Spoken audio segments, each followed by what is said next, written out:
இரவில் உங்கள் பெயரை யாரோ மெதுவாக அழைத்தால் திரும்பி பார்க்காதீர்கள்.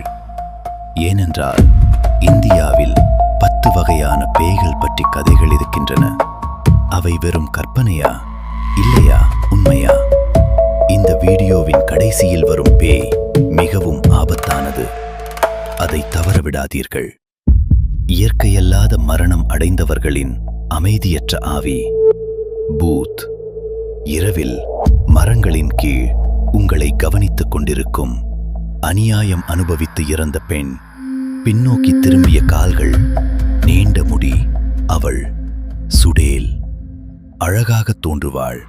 ஆனால் இரவில் மரத்தின் கீழ் காத்திருப்பது யட்சியா. அறிவும் சாபமும் சேர்ந்தால் உருவாகும் சக்தி பிரம்ம ராட்சசன். சடலங்களில் வாழும் மர்ம ஆவி. மரணத்தையும் உயிரையும் இணைக்கும் வேதாளம். இரவில் உங்கள் பெயரை அழைக்கும் குரல் கேட்டால் பதில் சொல்லாதீர்கள். அது நிஷி. திருமணம் ஆகாமல் இறந்த சிறுவன் மரத்தின் கிளையில் இன்னும் காத்திருக்கிறான். முஞ்சியா. சுடுகாட்டின் சாம்பலில் மறைந்திருக்கும் இருள் சக்தி. மசான். புகையில்லா நெருப்பால் படைக்கப்பட்டவர்கள்.